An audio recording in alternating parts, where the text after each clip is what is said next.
director del diario Campanada, claro, periódico Campanada, se publica 4 más veces por mes, ¿verdad? También es un espacio que está en internet, muy crítico y que ha hecho denuncias muy importantes de la política nacional. Y también está con nosotros el señor Pablo Ortega, que es profesor de la Escuela de Estudios Generales y dirigió el documental Costa Rica Sociedad Anónima, que ha tenido un impacto fuerte en la lucha contra el tratado de libre comercio, ¿verdad? Es una herramienta fundamental en la distribución de una información verídica y distinta a lo que es el tratado de libre comercio. Entonces ellos nos van a hablar hoy precisamente sobre los medios de comunicación en Costa Rica y la manipulación de la opinión pública, ¿verdad? Estos medios que ya se vuelven tradicionales y pues sí se tienen datos muy precisos, ¿verdad?, de la manipulación que hacen de mucha de la información relacionada con temas importantes y trascendentales en el país, ¿verdad? Bueno, yo no hablo más, lo dejo con los señores Carlos Roberto de y Pablo Ortega. Gracias. Buenas noches, un gusto estar aquí de vuelta en la Universidad de Costa Rica.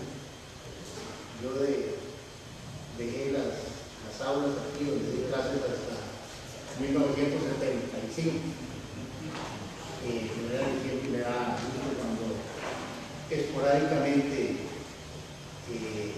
vuelvo a tener noticias a la pizarra, sobre todo cuando tengo la oportunidad de conversar con los estudiantes. Para situarme en el problema, yo creo que los partidos políticos de Costa Rica abandonaron a las masas y, como consecuencia, las masas han abandonado a los partidos políticos. Eso ha dejado un vacío y, infortunadamente, ese vacío ha sido ocupado por los medios de comunicación. Eso ha producido un fenómeno que tal vez podríamos definir como un paso o un movimiento de la democracia. Las últimas elecciones han sido prácticamente controladas por los medios de comunicación, y más que por los medios de comunicación, por los dueños de un grupo de dueños de medios de comunicación que Costa Rica están reconocidos y que giran generalmente alrededor del Diario de la Nación y de Canal 7 y Canal 6.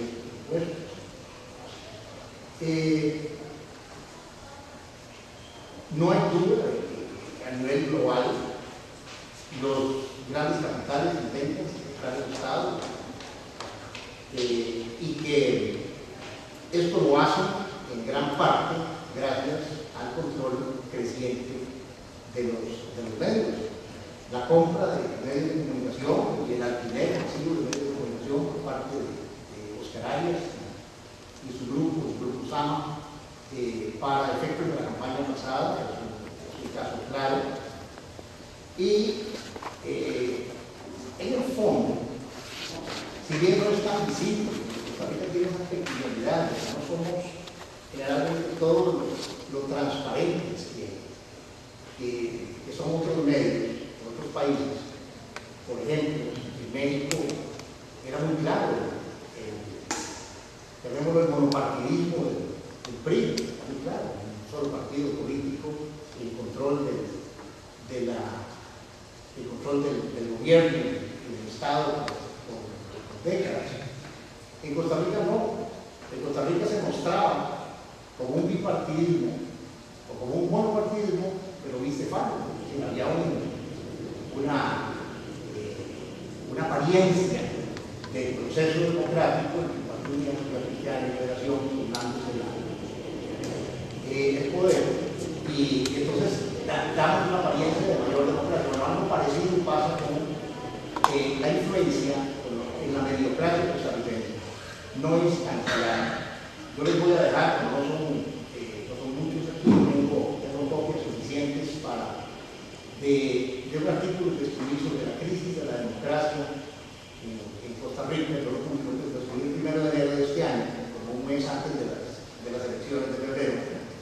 y lo publiqué también en el diario Eso, a mediados de enero.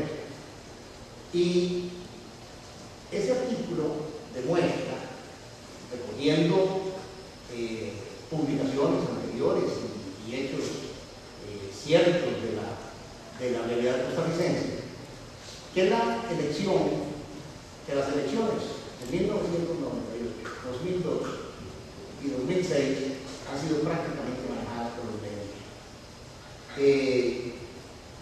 Empecemos de atrás para adelante, del 2006, para tratarla rápidamente, es muy claro, ahí empieza el artículo, cuando todo un proceso en la casa del dueño del periódico de la Nación, el señor Rodolfo Jiménez de Sorbón, se hacen una serie de reuniones, donde está presente Miguel Ángel Rodríguez, José María Figueres, Rafael Calderón, y ahí se fragua todo el esquema que permite el trámite de la reelección presidencial y la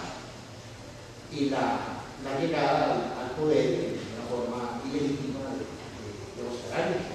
Nos vemos hoy. Todo se origina en esto, en los dueños de los medios de comunicación imponiendo, manipulando la gente para efectos políticos. Esto, el modelo de control de los medios de la política opera, desde mi punto de vista, en dos instancias. Una es la instancia, llamémosla externa, ¿verdad?, donde se manipula la información, donde opiniones se presentan como verdades y como noticias, donde se suplantan actores, y la otra es la interna, dentro de los medios, donde se practica la autocensura, se obliga a los periodistas a escribir dentro de ciertas bandas de las que no pueden exceder. Yo voy a dar algunos ejemplos concretos de esto porque siempre he creído que no se pueden dar ejemplos de las cosas que uno no sabe de lo que está hablando. Y esa tendencia al generalismo, de hablar sin ejemplos, es desafortunada y es parte del problema. Yo inicié una publicación en internet hace 4 años y medio, que la llamo Campanada, y desde entonces he venido publicando 1 o 2 veces por semana artículos fuertes con varios propósitos. Uno de ellos es mostrarle a los costarricenses que es perfectamente posible, que es un mito, creer que no se puede hablar claro y decir las cosas tal y como son. Yo creo que mientras uno esté apegado a la verdad, no hay ningún problema. Yo oí alguna vez a Abel Pacheco como presidente decir: yo no soy sapo, yo no puedo dar nombres porque me meten a la cárcel. Bueno, eso no es así. Eso ha sido también un vicio de algunos escritores, como Rodolfo Cerdas y como Julio Rodríguez. Algunas de las campanadas las he dirigido a ellos precisamente para demostrar que su forma de escribir con insinuaciones, de centrar los nombres en forma anónima, no ayuda a la claridad, no ayuda a la transparencia y no ayuda en definitiva a la democracia. Las campanadas también han tenido que ver con el tema de libertad de expresión, y en ese sentido, en cuanto a lo universitario, yo he sido fuerte crítico del programa de estudios de radio universitario, porque lo he considerado un programa autista, un programa que no se abre al público, se llevan personajes a decir cosas que no resistirían jamás que el teléfono se abriera y pudiéramos los ciudadanos que estamos fuera, que estamos escuchando, los cuales escuchan, rápidamente nos exhibiríamos como falaces o como mentirosos. Pero bueno, estas personas se nutren de espacios cerrados que le piden a la audiencia opinar. Para no extenderme mucho, y no monopolizar el espacio, estas son las campanadas que yo he escrito. Aquí está Periodistas bajo fuego, políticos tranquilos. Esto surge de una publicación en Selecciones, donde dice que en el periódico La Patada, lo dice Daniel Ron Levin, un periodista americano, dice: en La Patada, el periodista, refiriéndose a Parmenio Medina, sostuvo que un magnate, un candidato a la vicepresidencia y un antiguo funcionario de alto rango estaban involucrados en lavado de dinero del narcotráfico. Y es como él justifica el crimen de Parmenio Medina. Eso fue publicado después de las elecciones de agosto del 2002. Esta campanada se refiere a ella. Luego aquí hay una segunda campanada del 28 de enero del 2003 que se llama Cuidado con el perro. Esto es porque el periódico de la Nación le tiene un perro ahorrado grande en impuestos al gobierno y logró incrustar en el gobierno de Abel Pacheco a Walter Bolaños como ministro de Hacienda y a Carlos González como viceministro, gente de la directiva de la Nación, algunos familiares, los dueños, y lógicamente se ha evitado el pago de una deuda millonaria de impuestos en ese caso. Luego hay una campanada que se llama Universidad de Costa Rica, Política, Teléfono Cerrado. Eso fue también escrito el 26 de octubre del 2003. Y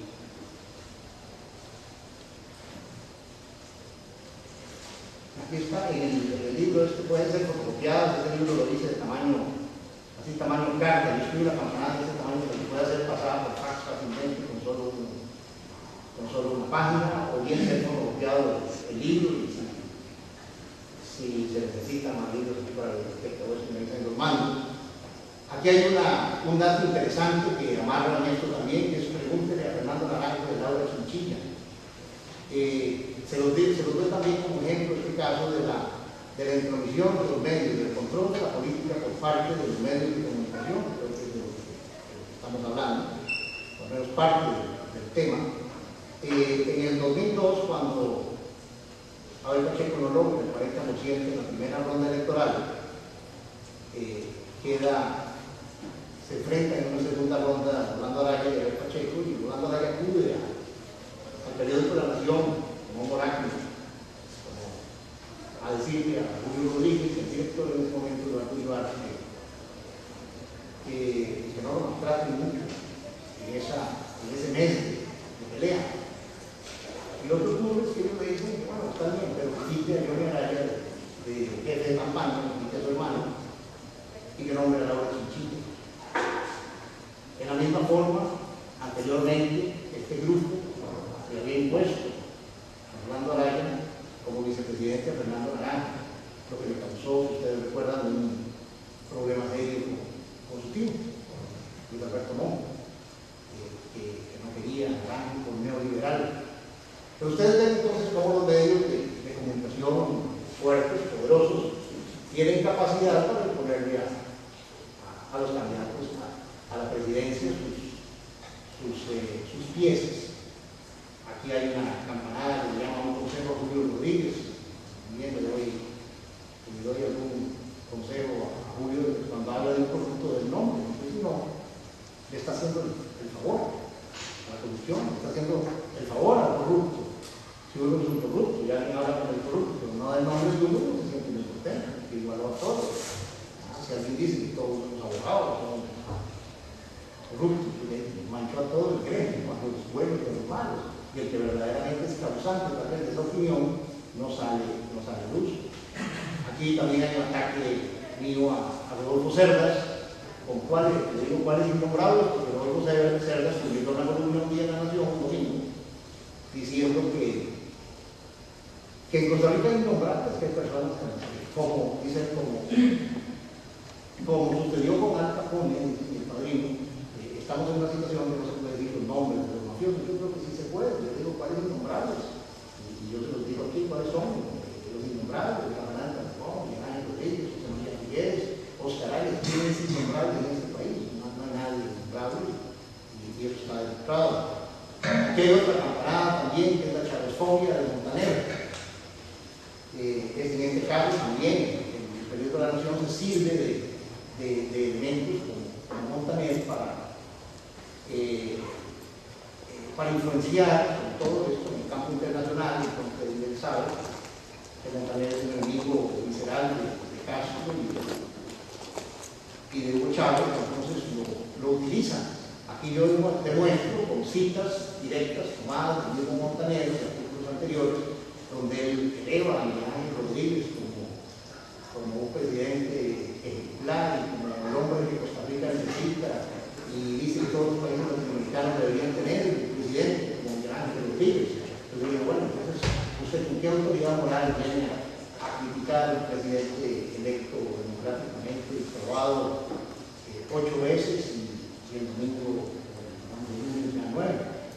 Y nuevamente insisto a Julio Rodríguez y a esta gente que la infamia de no dar nombres, porque aquí él dice que hay unas gentes que se aprovechan de internet para denigrar, por supuesto directamente en contra de Campanada, y otras personas que hacen eso. Le digo, no, la infamia no da nombres.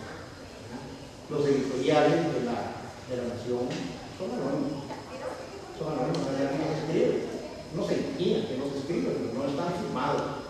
Lo que yo escribo, la Campanada lleva mi fotografía, mi número de cédula de la huella digital, de manera que aquí no hay anónimo intermedio. Y finalmente, que hay una Campanada también que se llama confiscación mediática de lo político. Yo les voy a dar algunas que tengo editadas en polígrafo.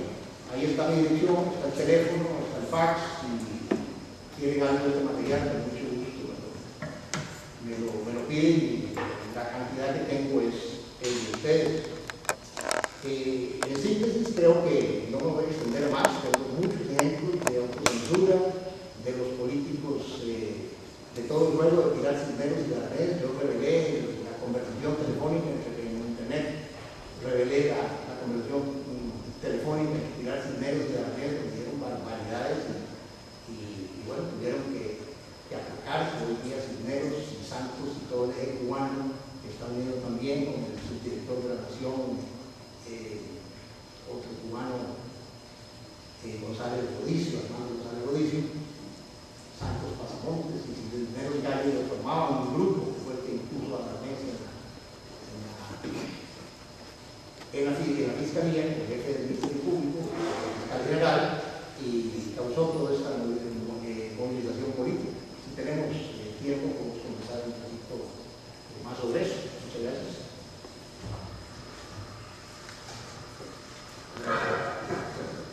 Bueno, buenas noches, gracias por venir. Yo no tengo así tantos sutiles, pero puedo hablarles un poquito de experiencia, ¿verdad? Que es tratar de dar un punto de vista, en este caso, una producción audiovisual, o casos que conocemos, y lo difícil que es que este mensaje independiente, relativamente relacionado con argumentos, pueda tener alguna resonancia en medios oficiales, pueda ser tratado equitativamente, con cuidado, informar de que hay un mensaje que por ahí. Yo en realidad preferiría que surgieran preguntas, algunas observaciones casi anecdóticas. Yo les digo una cosa, yo comienzo con una ironía.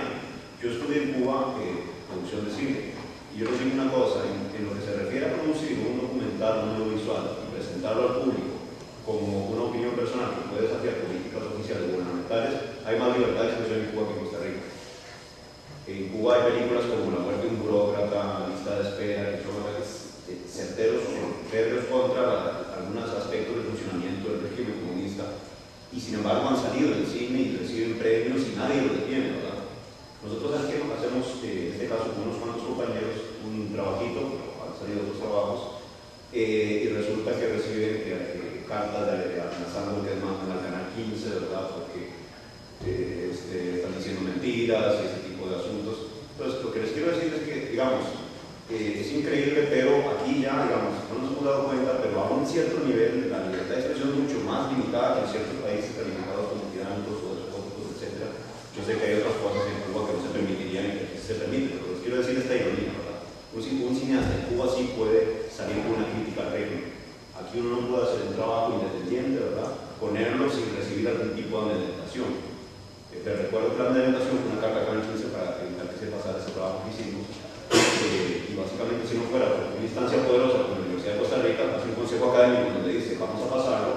yo no hubiera podido como individuo ejercer mi libertad de expresión en un canal, es sencillo. Me amparé en la Universidad de Costa Rica, pero si yo no hubiera sido profesor o no hubiera sido en Canal 15, en otro canal, yo no puedo pasar mi opinión.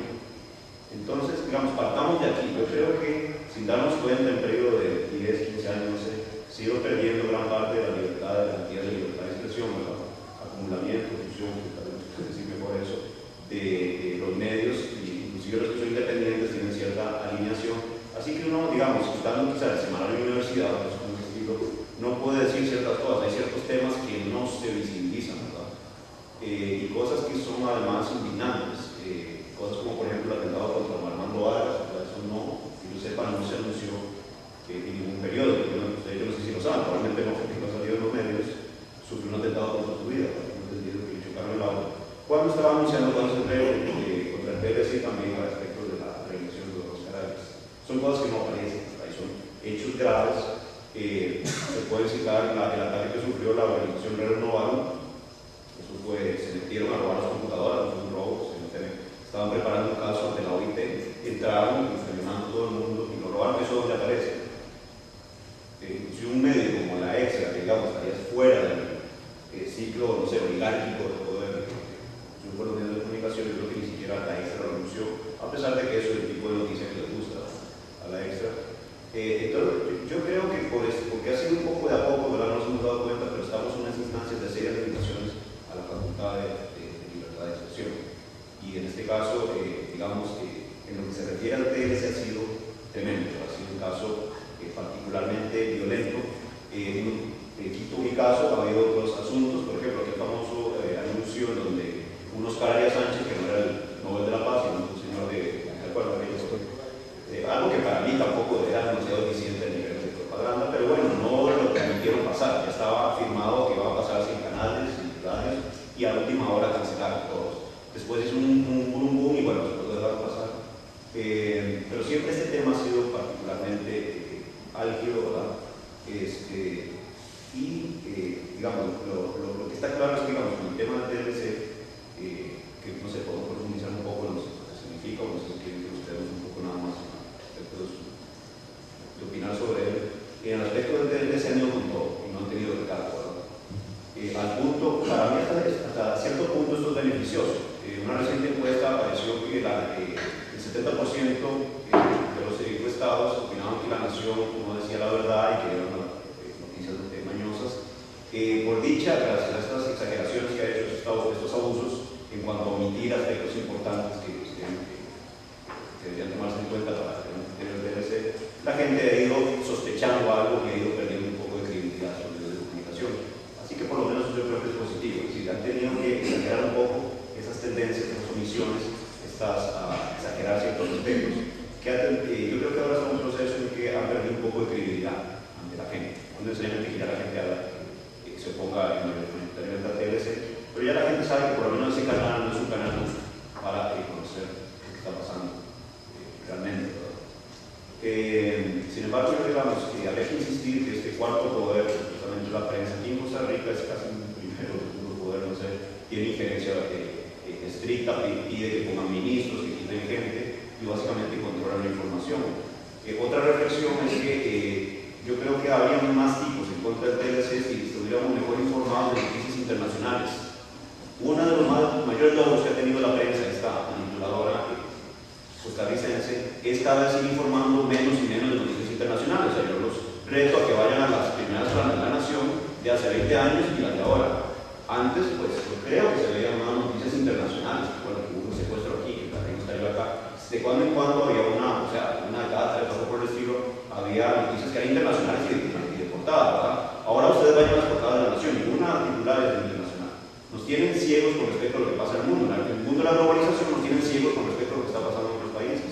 Ahora las noticias es que la caca no tiene plata, que se robó que la otra cuestión. Están utilizando la principal herramienta, que es la primera plana y el titular, para básicamente cosas que no son noticia de hoy, son sencillamente cosas que están en desacuerdo, políticas públicas, y las utilizan como si fuera un desastre, ¿verdad? Que está carcomiendo el país inminentemente. ¿Y qué pasa con las noticias internacionales importantes? Que van a construir una muralla en México, por ejemplo, que es una noticia trascendente, eso aparece ahí debajo del gol de Punta Arenas. Entonces, digamos, se ha visibilizado mucho lo que pasa internacionalmente. Si no que había murallas para detener a los pobres, a los miserables campesinos que no pueden luchar contra los subsidios agrícolas de Estados Unidos, ¿verdad? Eso no es ni libre comercio. ¿Sí? Porque a mí me toca hablar con negociadores y uno les toca el tema de los subsidios y ellos cambian de tema inmediatamente, porque eso va contra los principios de libre comercio. Es sencillamente la imposición de una potencia contra un país pequeño. Eso no tiene ningún asidero ni siquiera para nadie del cómics o del mercado, lo que ustedes quieran. Ellos cambian el tema, sencillamente lo que no les parece. Y sencillamente las noticias internacionales ya no tienen significado. Eso significa que la gente proteste en Colombia contra el TLC o ese tipo de cosas, o que los demócratas lleguen al poder. Porque, señores, con los demócratas al poder, el TLC tiene que verse bajo otra perspectiva. Eso no significa nada, simplemente es una noticia sin estar mayormente digerido. Esto también ocurre en los canales de televisión. La noticia internacional, ustedes no se ven en las noticias, pero la noticia internacional, claro, lo que pasa en el resto del mundo, que no es este fragmento, vamos a ver, yo lo he medido, a veces dura 20 segundos, 35 segundos, 40 segundos, es el minuto, bueno, es como un minuto en términos generales, pero además lo presenta el Pax San José, uno de estos, pues además, o sea, las noticias internacionales son filtradas, además son presentadas bajo el auspicio de una financiera, ¿verdad? O sea, Pax San José que presenta el minuto financiero, que está presentando los 30 segundos internacionales, que señores, es CNN y además la mitad de la noticia CNN. O sea, yo veo CNN y lo que hagan eso es agarran la mitad de una noticia, claro, que quitan la conclusión, ¿verdad? Entonces queda el dato tan crudo, ¿verdad? Que eso no significa absolutamente nada. Es decir, ¿qué significa que construya un muro, ¿verdad? ¿Qué significa que ganen los demócratas? Eso tiene consecuencias. Y eso está cortado, pero no disimulado, está cortado de edición. Yo creo que esto es particularmente a mí, es decir, más allá de las cuestiones nacionales que de alguna manera u otra se ventilan, la ignorancia de lo que está pasando en el mundo, ¿verdad? Es, yo creo que uno de los mayores logros que ha tenido también el sistema de información de estos medios. Y lamentablemente pues ya no hay titulares que sean internacionales, ¿verdad? Así que bueno, yo en realidad no, o sea, podríamos hablar de otro tipo de asuntos, pero yo sí les digo, es muy difícil uno, cuando se opone realmente a una política que les interesa en particular a estos medios de comunicación, han desarrollado una cantidad de técnicas que son omisiones, confusiones. Les doy un ejemplo de una confusión. Desde el inicio se confundió a propósito, esto no hay ninguna ambigüedad, los periodistas a veces confunden por ambigüedad, pero en este caso está muy bien pensado. Se confunde la iniciativa de la Cuenca del Caribe con la extensión de la iniciativa de la Cuenca del Caribe, la CFTA. ¿Cuál es la diferencia? La iniciativa de la Cuenca del Caribe, que es la que de alguna manera ampara una serie de productos para que entren impuestos de Estados Unidos, no vence, es una ley de Estados Unidos, eso no vence. O sea, no se aprueba de ustedes, eso es una ley. Y si quieren quitarla, todos los congresistas tienen que votar y decir que se va a eliminar la iniciativa de la Cuenca del Caribe. Complicado. Pero ¿qué pasa? Lo confunden con la extensión de la iniciativa de la Cuenca del Caribe que vence en el 2008 y que básicamente verse sobre algunos productos como textiles y demás. Entonces, cuando se informa, se dice la iniciativa de la Cuenca del Caribe vence en el 2008, después yo lo repunté de las primeras informaciones, ya no se hace esa confusión, porque obviamente esa mentira no puede sostenerse por mucho tiempo. Pero se hace a propósito, es decir, uno puede ver las técnicas, se repiten los patrones.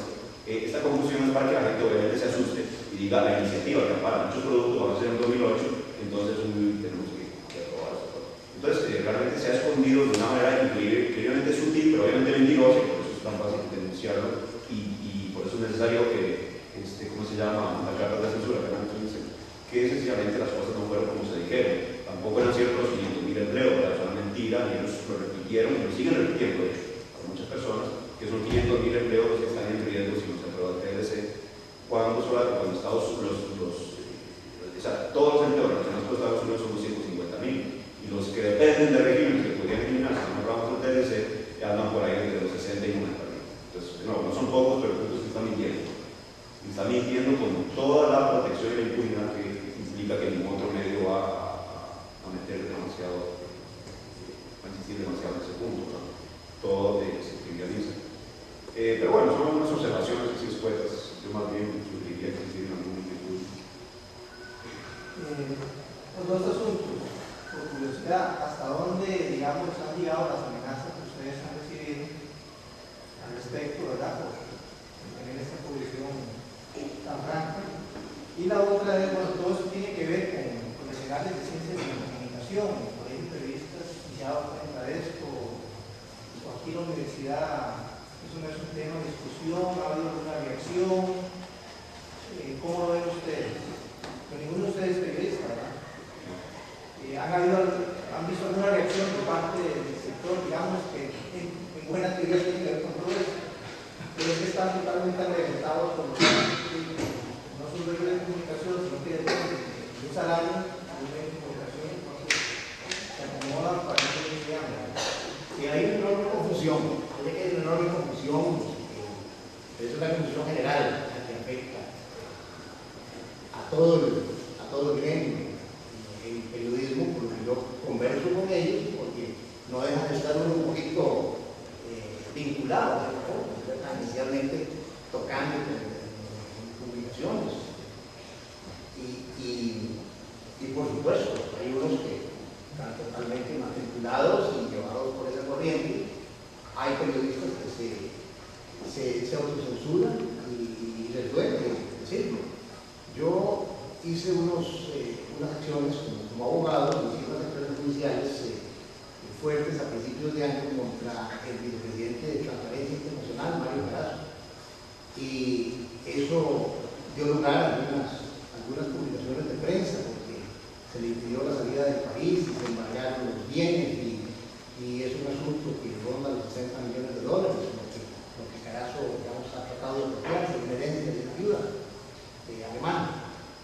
Y cuando estas publicaciones se dieron, a mí me visitaban en la oficina, la periodista María Ciudad de la República, periodistas del Diario Extra, etc.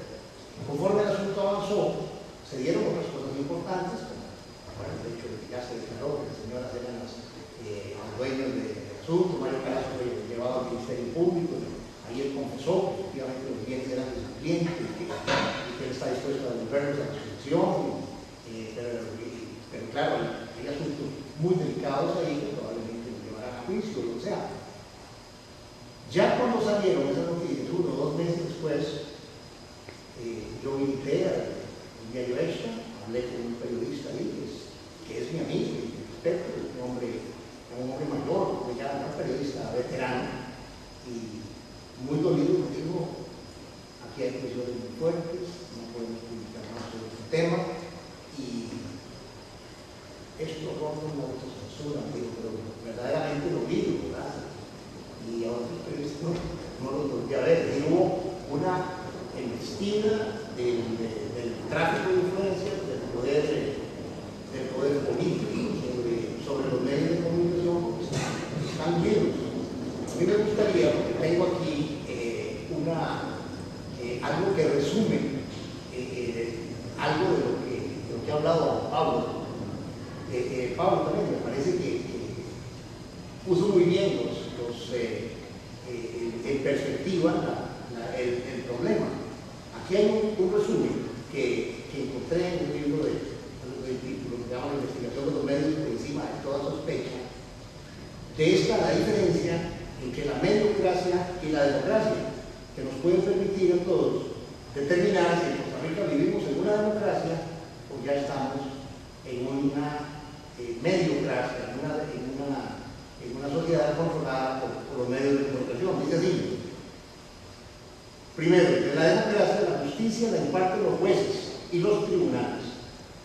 En la mediocracia son los medios los que resuelven y condenan. 2. En la democracia la verdad surge de los hechos y el análisis. En la mediocracia la verdad la tiene el que muestra más videos. Esto es tomado de la teoría de las mentiras de François Rabelais. Segundo.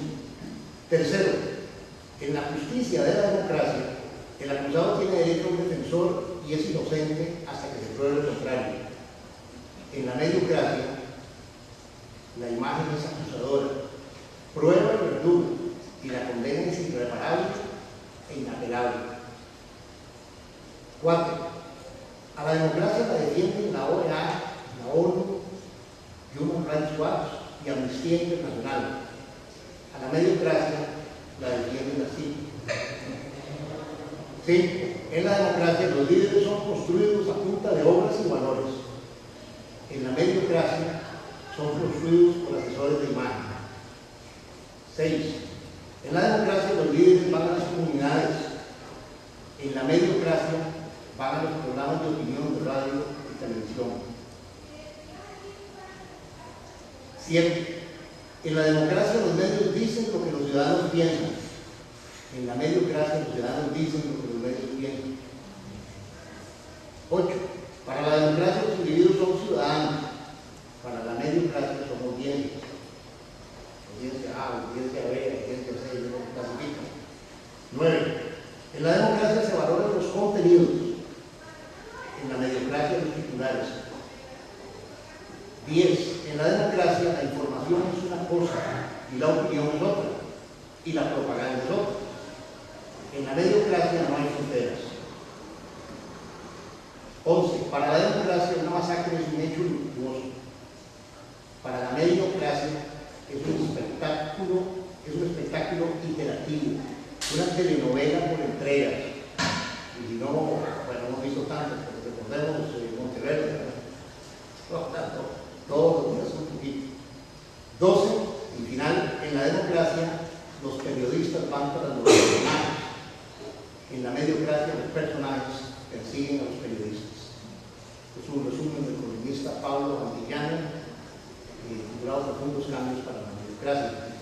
Voy a dar ahorita también aquí con Diego, si a alguien le interesa tener el fotocopiado. Compañero, nada más que en el semanario de la universidad salió hoy, sale un artículo sobre las amenazas que han recibido distintos grupos. Hay un periodista que yo quiero que le llama la atención, que esto tiene que ver con medios de comunicación y que no haya ningún periodista, ni nadie se viene al comunicador. Bueno. ¿Cómo está el asunto aquí? ¿Se ve ética esas situaciones en la educación? ¿Se ve cómo tiene que entrar un comunicador este tipo de cosas? La escuela tiene una clase de ética, la escuela de comunicación de esta universidad de nosotros. Los periodistas hacen lo que les diga el medio. Sí, es una suerte de autocensura y de complacencia también, porque lo cierto es que cuando sos parte de Canal 7, hay hasta grabaciones, ¿no?, de los periodistas, donde si llegas a trabajar en la nación, ya llegaste a estar en el mejor lugar que puedes estar en el país. Y muchos reducen sus aspiraciones a llegar a trabajar en la nación. Bueno, hay excepciones, y las excepciones las conocemos. Esos hechos que son los que se censuran, surgen. Sí. Sí, quería decir algo al respecto. El asunto del derecho a la libertad de expresión está garantizado por los órganos de la Carta de la Naciones Unidas de Derechos Humanos hasta nuestra Constitución. Realmente ahí no recuerdo el artículo, se garantiza la libertad de expresión.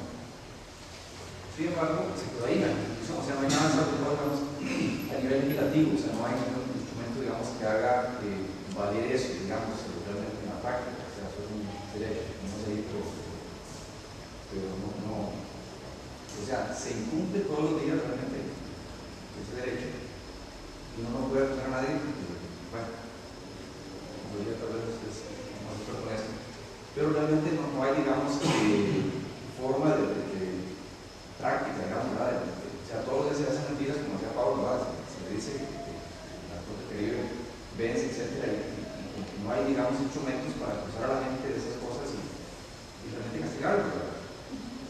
Y el poco esfuerzo que se hace, digamos, en relación con estos temas, más bien están siendo hechos precisamente por los medios y no por la ciudadanía. O sea, realmente ese derecho ciudadano, la libertad de expresión, más bien a través de los medios se han enfocado, digamos, y es que estoy hablando de un proyecto que está en la Asamblea Legislativa en este momento, que se llama Derecho de la Libertad de Expresión y de Prensa. Y uno revisa ese asunto y resulta que tiene un montón de derechos para la libertad de prensa y para los periodistas. Uno para los ciudadanos, o sea, no hay nada para los ciudadanos, ¿verdad? Entonces, más bien, el proyecto lo que pretende es, digamos, un poco liberar, digamos, de las responsabilidades que tiene, o de la responsabilidad que tiene el periodista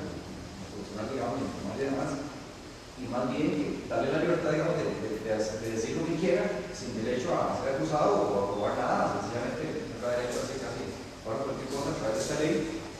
Y lo interesante es que, bueno, por ejemplo, la Nación informa que los proyectos prioritarios que tiene el Ejecutivo, en este periodo extraordinario de sesiones, está ese proyecto también, para adelante, también, increíblemente. O sea, entonces la cosa va bien, en lugar de arreglarse con todos los problemas que cada vez vemos más, digamos, que son increíbles, a las amenazas de todo tipo, los atentados, como decía el compañero Armando Vargas, por ejemplo, yo conozco bien, el hecho de que a uno lo echan de la nación cuando le dé la gana. A mí me dijeron hace 2 años y usted no lo explicaba más, ¿por qué no, Julio? Porque resulta que usted, bueno, básicamente era un poco mi defensa, era como le dicen, usted no tiene ninguna representación legal para salir de defensa de lista, pero a los que sí atacan, le dicen todos los días, a eso sí les salen las páginas, no hacen tal cosa, o sea, hacen lo que les da la gana. Es eso que estamos hablando, es todo es para consolidar el poder de las clases poderosas, las oligarquías que hablamos de América Latina, se dan cuenta de que la tendencia es en contra de sus privilegios y los intereses que ellos tienen. Entonces tienen que buscar una forma, ya no tienen una forma democrática de hacerlo, tienen que buscar una forma antidemocrática. Y esa es que yo llamo la mediocracia, es fortalecer. ¿Cómo se fortalece? Poder limitando publicaciones, limitando cosas y hacer hasta que acá camina el sistema. Y los ejemplos son ilimitados.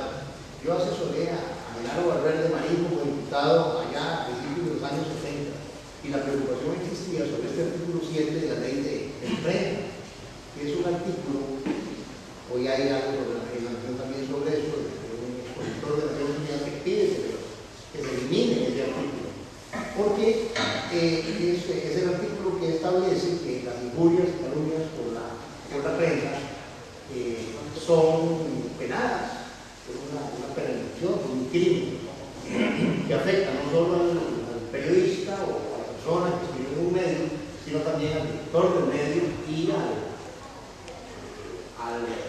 la compañía, al dueño, la empresa, la dueña del medio de comunicación. Y bueno, el derecho penal hay un principio de que nadie puede responder por otro. Si yo tengo una deuda, el pago no quiere pagar, que se puede ir a pagar, pero si le recibe el dinero, pero él no puede pagar una pena en la cárcel por algún delito que cometió. Es personalísimo. Y entonces dice, bueno, ¿cómo el argumento es cómo el director de un medio o el dueño de un medio tiene que responder por lo que dijo un periodista o lo que dijo salir condenado por eso? Yo propuse en ese entonces, hace más de 30 años, una modificación a la ley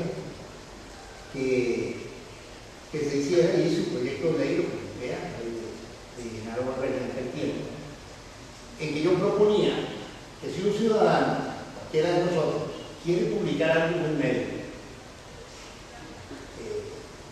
que puede estar fuera del medio, porque ese artículo 7 es lo que el medio de comunicación usa para rechazar el artículo 1. Ya no más que esto me puede traer responsabilidad, entonces no lo publico. Esa es la excusa. Entonces la propuesta mía era que cuando yo tengo un artículo, yo quiero publicar un artículo aquí, alguien es fuerte el artículo, yo llego al medio y el medio me dice, no, esto no va a ser responsable al director y al dueño. Entonces yo me voy a decir a los miembros de los supremos poderes, esa era mi propuesta, que cuando lleva el pide de explicación y un miembro de los supremos poderes, un diputado, un magistrado o un ministro, le pone el visto bueno, el medio queda obligado a comunicarlo. Si tengo que pagar el pago, el espacio, y queda exento de responsabilidad. Con la firma de un diputado.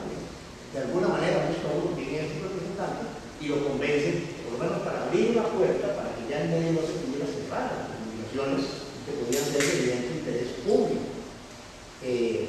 Bueno, lo que ocurrió fue que se desató una lucha de los medios de comunicación diciendo que eso atentaba a la libertad de prensa, porque la libertad de prensa para ellos es poder rechazar lo que quieren, poder cortar lo que no les parece.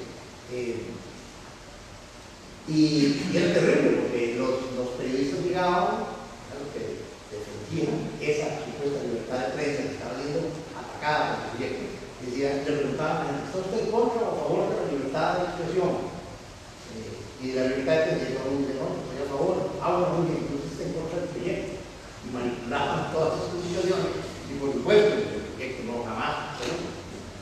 Pero yo creo que aquí también lo más importante no es sentarnos a lamentarnos, tenemos que tener, por supuesto, conciencia de que estas cosas ocurren, nadie nos ha dicho que las cosas son fáciles y que romper esquemas sea sencillo, pero sí tomar conciencia de la realidad, de que nos estamos moviendo en ese sentido y de que cada vez es peor. En esta campaña pasada, Armando Vargas, Paulino Vargas, varios fueron sacados de los periódicos para que no pudieran escribir más. Entonces, sí es importante saber, ¿verdad? Esa es la mala noticia. La buena noticia es que hay salidas. La noticia es que hay salidas y que tal vez lo principal es que en Costa Rica la gente se ha olvidado que el pueblo es soberano, el pueblo es el que manda. Yo cuando fui a Venezuela y hablé con los diputados constituyentes del 99, les digo, bueno, ¿cómo hicieron ustedes para lograr llevar al país a una Asamblea Nacional Constituyente y cambiar las cosas a fondo y hacer una ley de responsabilidad social de los medios? Hacer todo eso. ¿Cómo convencieron ustedes a la gente en una sociedad con un altísimo porcentaje de analfabetismo en Venezuela y con un altísimo porcentaje de pobreza? Estamos hablando del 70-80% de pobreza, es decir, la situación de Costa Rica es mucho más favorable para un cambio en esa situación, que era convencer a aquella población. Entonces le dije, como uno de los diputados, Saúl Ortega, que fue diputado constituyente y es diputado en la Asamblea Nacional actualmente. Mire, nosotros fuimos con la gente, hablamos todos, fuimos a trabajar, fuimos a un foro como este, ir a explicarle a la gente que el concepto de soberanía es un poco abstracto, un poco difícil de explicarlo, sobre todo a ese nivel. Dice, no, lo que hacíamos era decirles que el poder más alto que hay es el poder de Dios. Y todos aceptaban eso, sí, no entienden, Dios es todopoderoso. Bueno, después de Dios es el poder del pueblo. Y después la Constitución. En Costa Rica nos han hecho creer uno de los mitos más arraigados que hay en este país es que la Constitución está por encima del pueblo, que la Constitución manda. Si ustedes cogen la Constitución costarricense, en diferencia de muchas constituciones, no dice la soberanía está en el pueblo, dice la soberanía está en la nación. Una forma confusa. Tal vez la nación que estaba pensando en inglés, no creo, los constituyentes de 48, pero así dice. La soberanía está en la nación, y bueno, cuando digo está en la nación, pues lo yo. Si me dicen la soberanía está en el pueblo, lo entiendo. Si lo explican fácil, me dicen, bueno, no, primero está Dios, después está el pueblo. El punto importante para mí es que no se le puede poner al pueblo ni la Constitución, porque el pueblo tiene derecho a cambiarla. El pueblo lo otorga y el pueblo la cambia. Entonces, está la salida. Ahí ando yo, el librito que me lo mandaron de la ley de responsabilidad social del medio, que es algo que tenemos que caminar, que tenemos que exigir, tenemos derecho de exigir vivir en un país donde se fortalezca la democracia y no la mediocracia, y porque de qué estamos caminando. Cada vez va a ser peor. Y el poder económico está consolidando la propiedad de sus medios también. Entonces yo creo que si hay salida, yo creo que hay que trabajar en eso, concientizarnos de lo que está pasando y ponernos a trabajar en un proyecto, una nueva visión del país, el país que queremos y la población está preparada, completamente preparada. Hay mucho temor porque, como dice Ortega y Gasset, en tiempos de crisis uno no sabe lo que va a pasar. Y lo único que uno sabe es que no sabe lo que va a pasar. Pero bueno, hay que vencer esa resistencia, ponernos todos a trabajar en lo que queremos y hacerlo efectivo. Porque sí está probado de que hay un alma y una conciencia popular, que vean ustedes, se han manifestado los resultados electorales, no se le ha dado fuerza a a nadie que esté en la política tradicional, que estaba en la política de Costa Rica, el pueblo lo dijo que no. Los canales tuvieron que apalancarlo, tuvieron 40% de conteos de votos y cosas raras. Autón Solís, la gente lo apoyó, pero la mitad de la gente que lo apoyó por estar contra los canales. La prueba es que solo sacó la mitad de los votos para diputados. Entonces tampoco le creyó completamente el mensaje, y a nosotros ni se dijo. Entonces yo creo que estamos en una situación óptima para sacar a los chupópteros, a los cargos políticos del ring y decir, no, la democracia se maneja directamente, hay que retomar el poder del pueblo y cambiar las cosas. Yo lo he visto en otras latitudes, lo estoy viendo, lo vi recientemente en el Ecuador. Lo que señalaba usted, Pablo, de la noticia internacional.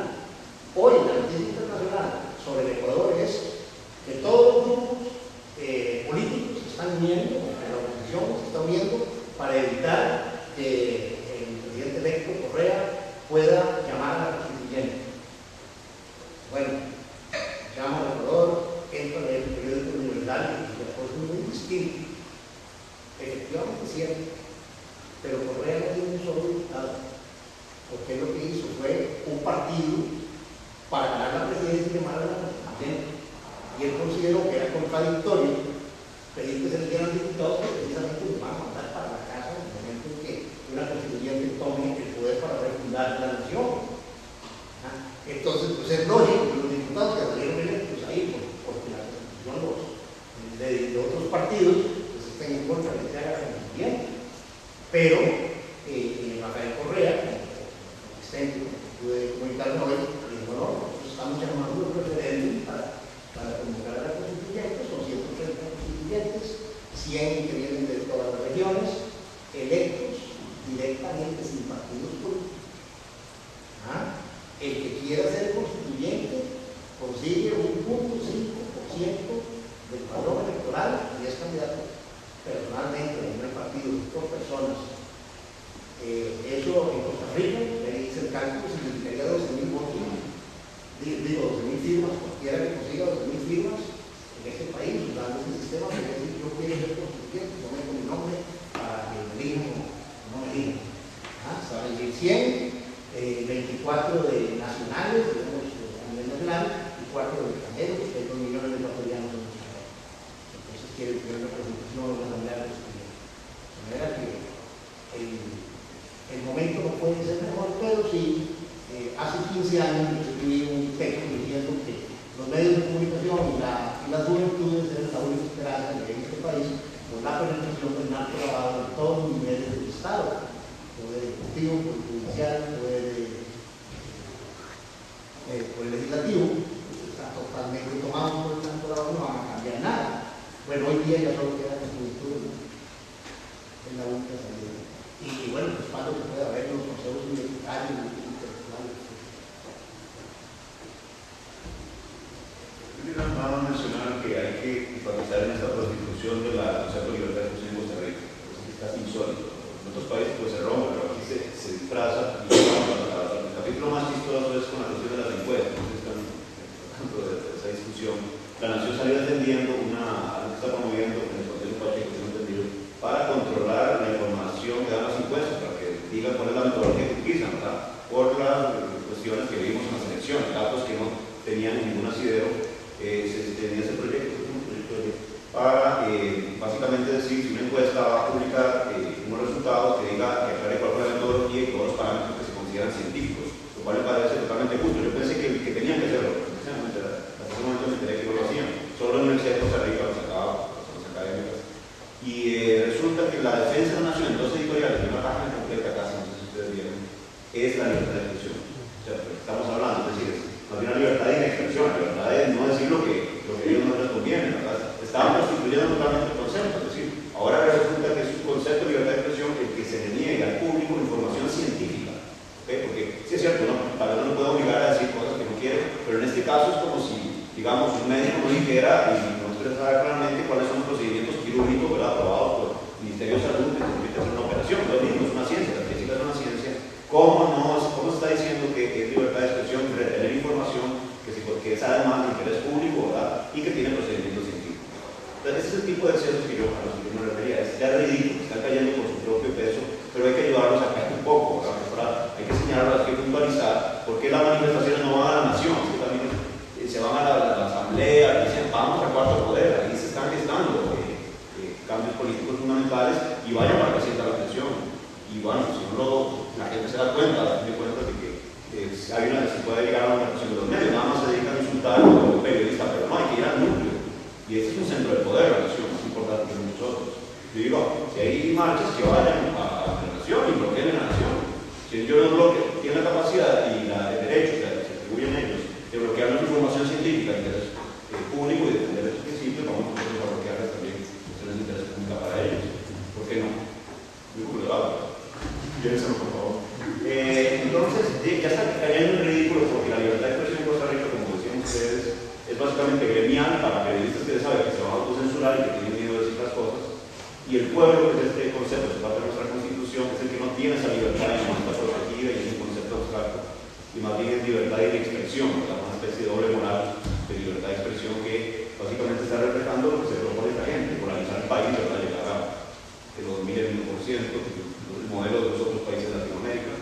Somos, insisto, de nuevo la cuestión internacional, no estamos viendo lo que está pasando en otros países. ¿Por qué creen que están viniendo partidos de izquierda a países como Ecuador, Venezuela, en otros países? ¿Por qué llega a izquierda o centro-izquierda? Básicamente porque están cansados de esas políticas que por ejemplo se han propuesto.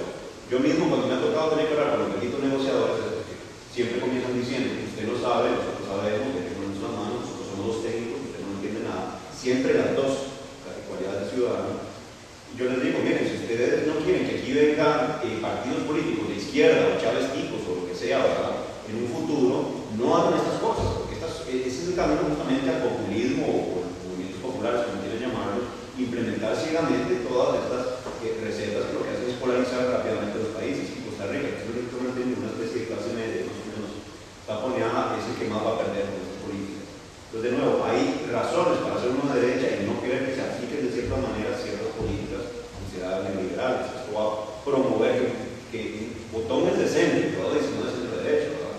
En el futuro, cuando nadie tenga agua y electricidad y estas cosas y nadie puede estudiar porque si no, no come y ese tipo de asuntos, van a venir gente que está más cerca de los Ortega, de los Chávez, etc. Yo les digo, hay buenas razones para ser uno de centro, ni siquiera uno de esos estudiantes religiosos de izquierda, con ropa exterior de Che Guevara y esas cosas.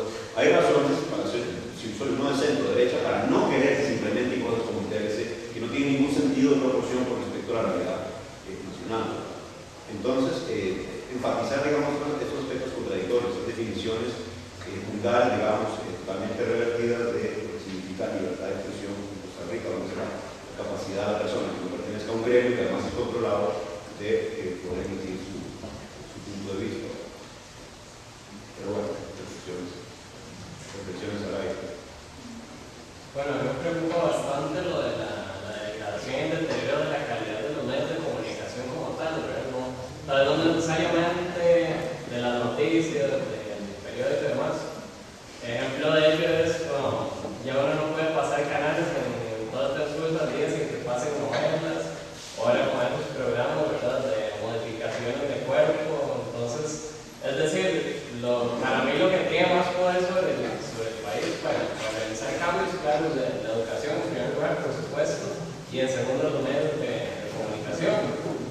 Y el gran problema es que si los medios de comunicación nos están atacando por todo lado, con una cultura del cuerpo, con una cultura de antivalores y de esas cagadas, ¿verdad?, en las novelas y en otros programas, entonces ¿cómo va a actuar el pueblo si se le está bombardeando constantemente con esos antivalores, ¿verdad? O sea, ¿cómo va a inculcar en el pueblo mayor bagaje cultural y demás? ¿Y cómo ese pueblo va a aspirar a mejores cosas, ¿verdad? Si constantemente con lo que se le está dando los pueblos, ¿verdad? Con ese tipo de programas. Sí, la privilegiación de la noticia es impresionante. De nuevo, podemos poner ejemplos de noticias. Yo creo que ya no está siendo así, pero por un buen tiempo, a los 7 minutos de iniciado de las noticias, venía con esta sección de datos. 7 minutos, un programa de 1 hora sobre noticias del mundo, la realidad. Al minuto 7, apenas la gente puede empezar a digerir, a sacar conclusiones de las películas, los titulares. te meten a unos cuerpos bailando Hawaiian Tropic, chicos, se te fue totalmente la capacidad de esto, o sea, el minuto 7 no es coincidencia, es el momento en que uno, bueno, ya recibí y ahora, ok, la parte activa de uno, la parte activa se quedó Hawaiian Tropic, ¿verdad? Se acabó, ahora está como en el minuto 3, esta cosa. Yo tengo la vagabunería a veces por mostrar estas cosas. De nuevo, nada es inocente en estos aspectos. Y lo más lamentable para mí es que muchas de estas técnicas tienen el tufo del estilo americano. Es decir, para mí, yo estoy especulando, pero bueno, cuando me mandan, alguna vez, ha habido asesorías organizadas sobre el tipo de manejo de información, cómo que presentaron, ¿no? Porque ustedes ven ese mismo proceso que sufrió CNN y Fox. Fox es el que lleva la delantera, la cadena Fox. La cadena Fox, o por ejemplo, vean CNN que está en News, yo no sé si ustedes tienen cable. Yo veía CNN que está en News en los 80, cuando todavía era desde el mundo y demás. Era muy informativo, o sea, capsulitas y todo ligero, pero informado. Ahora ustedes ponen que en News y son historias de que mataron a una mujer embarazada y prueba el asunto. Es la total disolvencia de la noticia, y todavía es CNN que es News, ¿verdad? Pero es la disolvencia en los casos espectaculares, en los dramas, en las obsesiones, en el morbo, ese tipo de cuestiones. Es un exagerado. Fox también va mucho por ahí con noticias escandalosas y demás, y sencillamente se está viendo. Yo le recuerdo, 2/3 partes de los noticieros que se ven en el mundo tienen control directo e indirecto de una sola persona, que es amiga de Bush, que es Rupert Murdoch, millonario australiano, nacionalizado estadounidense por supuesto. Esa persona tiene un control directo e indirecto de 2/3 partes de las noticias que ve el mundo. La centralización de la noticia, la alineación inclusive de canales independientes hacia estos grandes centros, como sucedió en las elecciones de Estados Unidos, donde dice Michael Moore, ¿verdad? Después de que Fox anunció que algo no había dado autoridad, todas las otras que siguieron una corriente, es la globalización, también la fusión de poder corporativo, en este caso noticioso, en grandes centros del poder, especialmente reciben órdenes cuasi imperiales, ¿verdad? De los núcleos de poder. Entonces, también hay que ver un poco en esta perspectiva. Pero bueno, en Costa Rica, además que la gente es un poco harta, porque la gente también rechaza el tema, estos temas lo cansan muy rápido. Y la novedad de estos cuerpos Hawaiian Tropic que están fresca y estas cuestiones es una competencia tremenda, ¿verdad? Pero nos están metiendo en el momento más crítico del país, ¿verdad? Nos están metiendo obviamente cosas que desvirtúan totalmente la capacidad de sacar significado, de sacar conclusiones respecto a lo que estamos viendo. Eso es así. Todo eso, como les digo, eso uno lo ve en otros medios de comunicación. Todavía se están aplicando, a veces se aplica mal, entonces es muy evidente que lo están aplicando, pero sencillamente están siguiendo patrones que pertenecen a los grandes medios de comunicación internacional, por lo menos desde ese punto de vista. Cuando yo le he ido hace bastante tiempo en el seminario, una anécdota de Roberto Cáñez, que decía de que él se encontraba en Inglaterra, y se encontró con un miembro de la prensa de la BBC. Entonces él se imaginó qué modelo de televisión quería para el pueblo de Costa Rica, digamos. Entonces, estaban los dos, digamos, el tipo europeo como ahorita el tipo americano. Entonces él se dio cuenta que pasaron un programa de poesía, creo, a las 2 de la mañana. Entonces se preguntaba de quién iba a estar viendo un programa de poesía a las 2 de la mañana, ¿no? Entonces le ocurrió preguntarle al de la BBC, y él le respondió de que entonces le dijo, ¿cuánta gente ve este programa? Y él le respondió que no le importaba cuánta gente, sino quiénes lo veían. Entonces la respuesta es para eso mismo que habla de él, o sea, es una cultura, como lo que hablaba ahorita, lo americano, digamos, de que, sí, o sea, ahorita son medios de que lo que interesa es un enfoque más de entretenimiento y de opacar la crítica. Yo creo que ahorita lo que le interesa a los medios es eso, es informar a ustedes un poquito, ¿verdad? Lo que a ellos les interesa que usted conozca y quedarse en ese medio. No sé, es un tipo de control, ¿no? Desde ese punto de vista es inteligente. Sí. Ustedes hablan ahora de un gobierno que podría pasar en Costa Rica, que se tomara la extrema izquierda, más o menos es lo que se escucha lo mismo aquí, o como que sean grupos de completa izquierda como Chávez, digamos, y esas cosas. Pero digamos, si nosotros nos ponemos a pensar acá, digamos, yo no sé si se ven las elecciones, por ejemplo, ahora el domingo son las elecciones de la en el país, ¿verdad? Y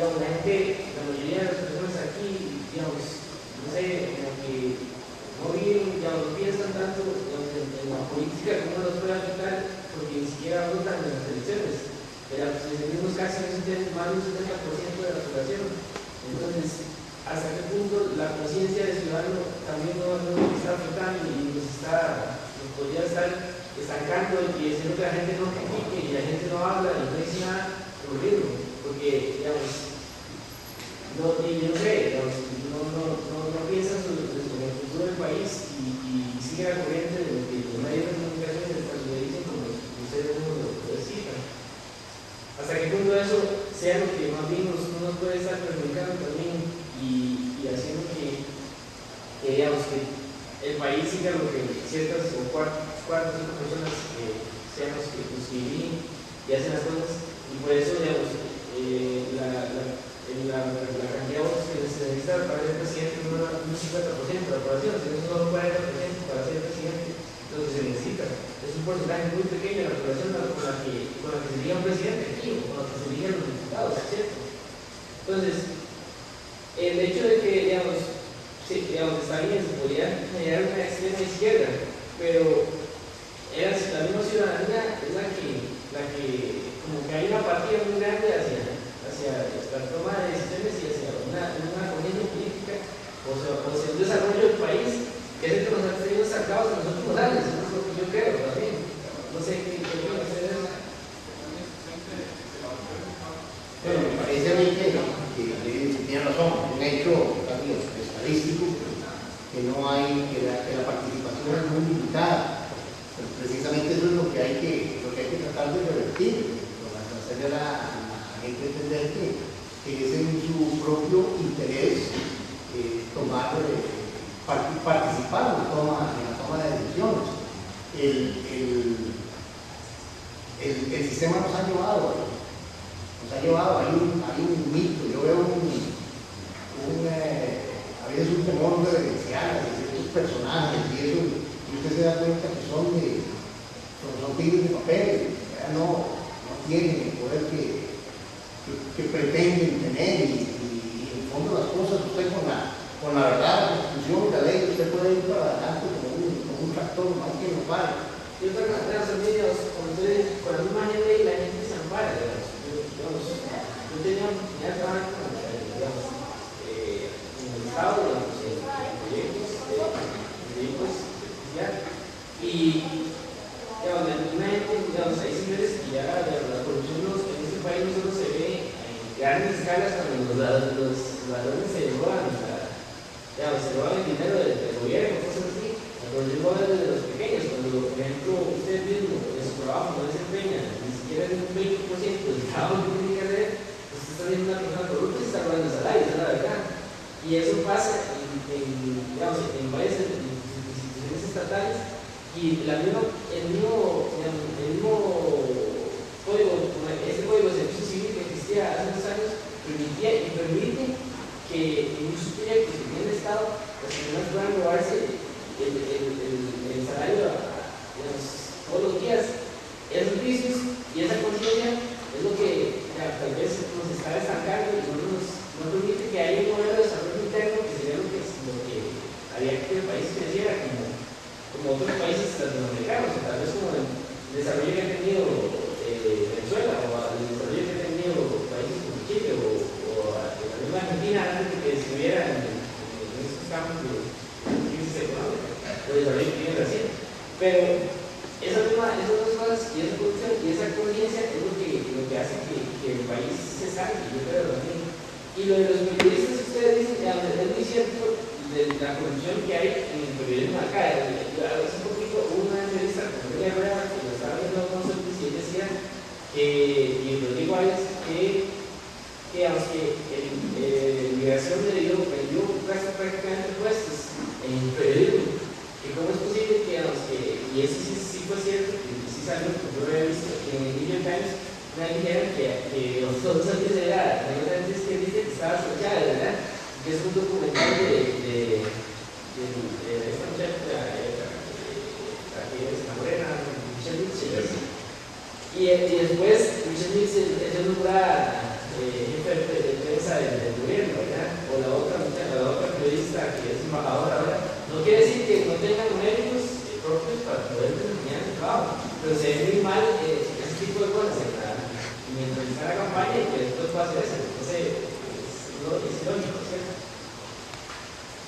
Entonces, ¿hasta qué punto la conciencia de los ciudadanos no es más bien lo que está afectando también?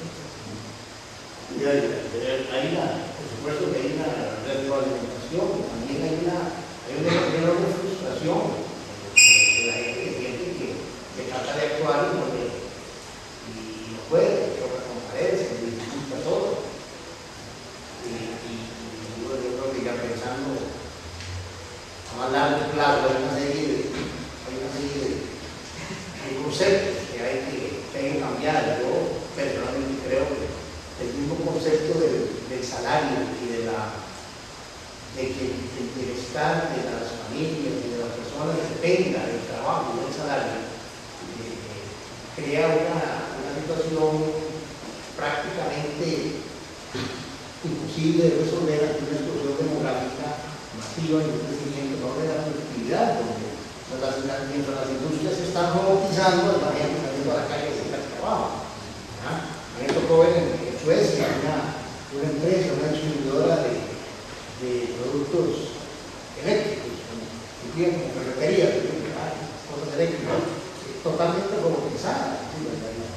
La manejaba una persona en una mesa de escritorio como este y por unos corredores altos, por 4 pisos, corrían 4 robots que sacaban las carretas, se hacían las caritas que se despachaban por correo, cada vez venían los pedidos, ahí no había empleo. Entonces, esas cosas habrá que entrarle a fondo, a pensar en otras formas pienso yo, el ingreso garantizado, que las personas tengan una participación, un ingreso que les permita subsistir prácticamente garantizado por solo el hecho de estar en la sociedad y porque no puede ser que solo el dueño del robot que votó 1000 empleados, y no tiene el robot, pues echa la bolsa todo el dinero mientras el resto de la gente se muere de hambre. Tenemos que ser muy creativos, pero la única forma es con una participación masiva, protagónica, directa de las personas. Tengo usted la seguridad de cuando las cosas empiezan a apretar, la gente va a tener que decir hasta aquí llegó esto y tomar cartas en el asunto. Y lo que decíamos antes, entonces buscar la gente que representa por méritos, por realizaciones, por nombres, no por listas que ponen partidos políticos.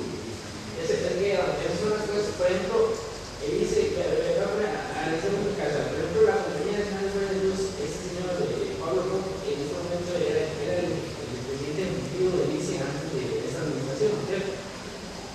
Este señor, a su vez, era gerente vitalicio de la Compañía Nacional de Fuerza y Luz, ¿verdad?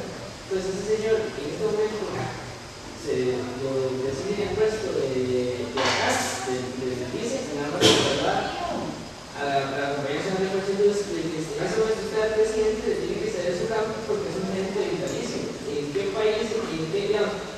país, en las economías desarrolladas usted ve eso? En ninguno. Digamos, el desarrollo se da por una meritocracia, no por una burocracia. Entonces, muchos puestos de los gobiernos son, digamos, la presidencia ejecutiva se maneja por políticos, no por gente que, digamos, que tiene capacidades o por méritos se desarrollaron y son los que dirigen la empresa. Entonces, eso ata a la empresa y hace que la empresa no se desarrolle como debería desarrollarse. Mira, yo quisiera decirte algo para contextualizar. Los problemas del sector público son grandes y no te cuesta, yo te entiendo que eso es lo que la gente hace que diga, bueno, pues esto que no vale mucho interés. Pero hay que ver, pero digamos, vamos a contextualizar. Pues hablas de meritocracia y demás. Había una empresa que se llamaba Enron. Hace como un cuento de niños. Había una empresa que se llamaba Enron, energética, muy importante en Estados Unidos. Los jefes, que supuestamente eran los más capaces de Estados Unidos, ahora se suicidaron o están en la cárcel o demás. Enron es el ejemplo de lo que pasa con la mala globalización. O sea, si fuéramos una cosa que entramos a un libre comercio competitivo y demás, mira, es para pensarlo de verdad y quitar esos extremos del sector público. Pero de nuevo, el problema que nos hay que analizar, nos salgamos un poco de lo que es que en la globalización llegan empresas que son poderosas. Ya no es cuestión de méritos de poder. Son subsidiadas por los estados poderosos por su interés. El caso de Enron es muy interesante porque si ustedes se acuerdan, hace unos 7, 8 años hubo apagones en California. Ustedes se acuerdan de esa noticia, mucha gente caminando por la calle que no había electricidad, que dice que no sé qué una ardilla, aquí un incendio. No, no. Lo que sucedió es que Enron apagó un switch y dejó sin electricidad por decisión. Es decir, todo estaba ahí, todo estaba listo. Ellos apagaron el switch y dicen no hay electricidad. ¿Qué pasa? Que como hay poca oferta, el precio se va para arriba. Entonces, trabajando menos ganan más. Y te insisto esto, las grandes empresas cada vez trabajan menos y ganan más. Te puedo poner casos del petróleo. Esto, digamos, nada más para cerrarte la idea. El problema de la mala globalización y de estas privilegios a la rajatabla que trae el TBC es que justamente no trae ese aspecto competitivo. Vienen monopolios que desplazan fácilmente cualquier competencia, pública o privada, lo que sea, y hacen lo que les da la gana. Es un caso extremo, ¿verdad? Pero también que estas cosas... No, estamos de acuerdo. Al punto que iba es que está ahí, todo lo que uno dice es cierto. Pero el punto es que tiene que haber un desarrollo, un desarrollo interno, pero que sea un desarrollo, no político. Por ejemplo, ¿qué pasaría si las empresas públicas no se desarrollaran de forma tan política, sino un poco, que hubiera una maximización de los trabajos públicos y que se maximizara el trabajo para que la empresa pública se desarrollara, un tanto parecido a la empresa privada, no en el sentido que ahora que vengan empresas, y que eso es lógico que las empresas como el mexicano es el dueño de Movistar en un año, 2 años que realice, eso es la verdad. Pero si tiene que haber un desarrollo interno, que el desarrollo se dé, pero que las empresas se desarrollen como un modelo de desarrollo interno y no de una manera, de control político o burocrático, como que se ha manejado en ese sentido. De un desarrollo ecuánime y que se tomen ciertas ideas de países de desarrollo que sí se tienen acá. Aquí, por ejemplo, en los países desarrollados, hay una unión entre la empresa y la universidad. Usted, por ejemplo, tiene un proyecto o hay un grupo de ingenieros buenos o un grupo de profesionales de economía muy buenos en sus vías o matemáticos, y hay una empresa, o el Estado o lo que sea, compra la idea y se desarrolla con otras personas. En el país yo siento que hay una pared entre eso y la empresa y las universidades. No hay un tan fuerte como en países desarrollados, que debería cambiar para que se desarrolle mejor el país, como el país, y no se tenga que comprar y depender de servicios extranjeros si hay capacidad para hacerlo. Entonces, esas cosas son las que yo creo, estamos de acuerdo con lo que usted dice de que podrían, empresas poderosas aquí ven bien y fácilmente quebrarían el Estado. Pero sí hay que cambiar la mentalidad de cómo se desarrolla. O sea, recuerdo que sería bueno que fuera así, pero estamos en una realidad. Gente, y la demanda que nos puso Tarek en 57.000 millones, que ya bajamos a 13.000 millones, con el TLC se vuelven peligros inminentes y ya no hay un modelo de desarrollo opcional cuando tenemos ese tipo de condiciones. O sea, de nuevo, más allá de eso, tenemos que volver al tema, qué es lo que está teniendo sobre Costa Rica, ¿verdad? Que yo digo una cosa, ¿verdad? Toda esta cuestión, son presiones externas, o sea, tenemos que entender que está llegando el mundo a Costa Rica, ¿verdad? Y no de la mejor manera. Eso es lo que tenemos que ver en este momento, más allá de cuál podría ser, ya no estamos en esa discusión de que quedaría Costa Rica sola, si quisiera algún nivel. No, ahora tenemos influjo de todo, ¿verdad? Y eso yo creo que por ahí tenemos que ver cómo vamos a poder capear un poco eso. Y les insisto, supuestamente para Estados Unidos, para que vean que las potencias tienen límites. Estados Unidos para el 2000 quería que toda Latinoamérica fuera libre de comercio.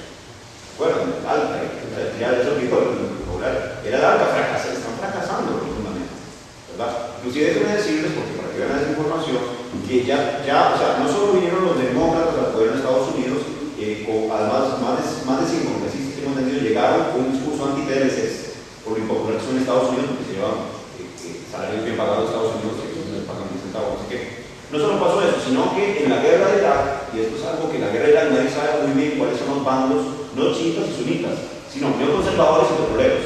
Esos son los que se disputaron el destino de Irak. Los neoconservadores querían hacer libre comercio en Irak, incluyendo el petróleo.